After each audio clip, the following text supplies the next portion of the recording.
నమస్తే అండి, welcome to తీన్మా review. ఇవాళ వీడియోకి వచ్చేసరికి అయితేనేమో ఓటీటీలో రిలీజ్ అయ్యే మూవీస్కి సంబంధించిన లిస్ట్ అయితే తీసుకొచ్చినవి. దాంతోపాటు వెబ్ సిరీస్లో కూడా ఉన్నాయి, మంచి మంచివి ఇంట్రెస్టింగ్ ఉన్నాయి. ఫస్ట్ చిన్న రిక్వెస్ట్ ఏంటంటే ఛానల్ సబ్స్క్రైబ్ చేసుకోండి. ఇక్కడ ఫస్ట్ మూవీ చూసుకుంటే మాత్రం అమెజాన్ ప్రైమ్లో నిఖిల్ గారిది మూవీ అవుతుందన్నమాట. ఏదైతే మూవీ చూసుకుంటే మాత్రం ఎప్పుడు అని మూవీ అవుతుంది పోయి బాగానే ఉంటుంది, కొంచెం ఇంట్రెస్టింగ్ అయితే కనిపించింది నాకైతే. అమెజాన్లో అవైలబుల్ ఉంది, మీరు చెక్ చేసుకోవచ్చు. తర్వాత ఇంకొక మంచి మూవీకి సంబంధించిన అప్డేట్ చూసుకుంటే నర్దన అనే ఇంకొక మూవీ అయితే అవైలబుల్ ఉందన్నమాట. ఆహాల్ అవైలబుల్ ఉంది, మీరు చెక్ చేసి కొంచెం ఇంట్రెస్టింగ్ అయితే కనిపిస్తుంది, రిపోర్టర్ లాగా అయితే కనిపిస్తుంది అనమాట.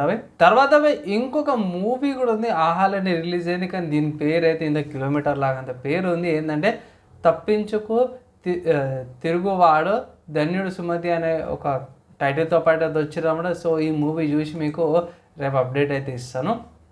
నెక్స్ట్ ఈటీవీ విన్ యాప్లో చూసుకుంటే సందేహం అనే ఇంకొక మూవీ అయితే ఈటీవీ విన్ యాప్లో అవైలబుల్ ఉంది. దాని తర్వాత మన రీసెంట్గా హిట్ అయిన కా మూవీ ఏదైతే ఉందో కిరణ్ అబ్బవరం గారిది మూవీ ఉంది కదా కా మూవీ, అది ఈటీవీ విన్ యాప్లో అవైలబుల్ ఉంది. ఒకవేళ ఇట్లా మీరు ఇంట్రెస్టెడ్ ఉన్నారు అండ్ చెక్ చేసుకోవచ్చు, ఈటీవీ విన్ యాప్లో అవైలబుల్ ఉంది. నెక్స్ట్ ఇంకొక మూవీ చూసుకుంటే ఈ మూవీ కూడా మన కా మూవీతో పాటు మంచి హిట్ రెస్పాన్స్ అయితే వచ్చింది, 100 కోట్లు కూడా సంపాదించిందంటే నెట్ఫ్లిక్స్ రిలీజ్ అయింది. లక్కీ భాస్కర్ అనే మూవీ అనమాట. సో మంచిగానే ఉంటుంది. మనకి ఏమంటారు అప్పట్లో బ్యాంకింగ్ సిస్టంల గురించి, బ్యాంకింగ్ ఎట్లా ఫ్రాడ్ జరుగుతాయి అనే దాని మీద కాన్సెప్ట్ మీద తీసుకొచ్చిన మూవీ, చూడదగ్గ మూవీ అనమాట. అంటే రివ్యూ కూడా ఉంది ఒకసారి చెక్ చేసుకోండి. నేను పబ్లిక్ టాక్ కూడా తీసుకొచ్చినాను, అవి కూడా చూడండి. నెక్స్ట్ ఇంకొక మూవీ చూసుకుంటే నెట్ఫ్లిక్స్లో వచ్చిందనమాట. ఇది హిందీ మూవీ అనమాట, బాలీవుడ్లో రిలీజ్ అయిన మూవీ ఏంటంటే సికందర్ కా ముకందర్ అనే ఒక మూవీ అయితే అవైలబుల్ ఉందన్నమాట నెట్ఫ్లిక్స్లో. ఈ మూవీకి సంబంధించిన రివ్యూ అయితే తీసుకొస్తాను, వెయిట్ చేయండి. నెక్స్ట్ దాని తర్వాత మీరు అనొచ్చు అన్న వెబ్ సిరీస్లో ఏమి లేవు, అలా మూవీస్ ఉన్నాయా అంటే ఎస్ వెబ్ సిరీస్లో కూడా అవైలబుల్ ఉన్నాయి. ఏంటంటే జీ5లో మీకు వికట కవి అనే ఒక వెబ్ సిరీస్ అయితే అవైలబుల్ ఉందన్నమాట. 6 ఎపిసోడ్స్ ఉన్నాయి, ఒక్కొక్క దానికి డిఫరెంట్ డ్యూరేషన్ ఉంది. ఒకటి 38, కొన్ని 35, కొన్ని 40 మినిట్ డ్యూరేషన్తో పాటు డిఫరెంట్ డ్యూరేషన్స్తో పాటు ఉన్నాయి.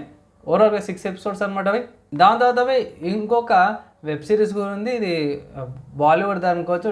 డివోర్స్ కే లియే కుచ్ భీ కరేంగే అని, అంటే డైవర్స్ కోసం ఏదైనా ఒకటి చేస్తారు అనే దాని మీద కాన్సెప్ట్ మీద ఉంది. ఇది కూడా వెబ్ సిరీస్ అనమాట. 7 ఎపిసోడ్స్తో పాటు వస్తుంది. డ్యూరేషన్ తక్కువ ఉంది, అంటే 24, 23, 24, 27 మినిట్స్ అట్లా అవైలబుల్ ఉంది అనమాట. డ్యూరేషన్ ఫ్లక్చువేట్ అవుతుంది, కానీ డిఫరెంట్ కాన్సెప్ట్తో పాటు వచ్చింది. చూద్దాం, దీనికి సంబంధించిన రివ్యూ కూడా తీసుకొస్తాను, వెయిట్ చేయండి. ఇవి ఈ వారం ఓటీటీలో రిలీజ్ అయిన మూవీస్ అండ్ వెబ్ సిరీస్కి సంబంధించిన అప్డేట్ అనమాట. నచ్చింది, మంచిగా అనిపించింది, యూస్ఫుల్ అయిందంటే ఇట్లా ఒక లైక్ అండ్ ఆల్సో షేర్ కూడా చేయండి. చాలామంది కూడా వెబ్ సిరీస్ ఎవరైతే చూడాలనుకుంటారో వాళ్ళకి ఇది యూస్ఫుల్ అవకాశం ఉంది కాబట్టి. వీడియోకి అయితే నెక్స్ట్ వీడియోలో కలుసుకుందాం.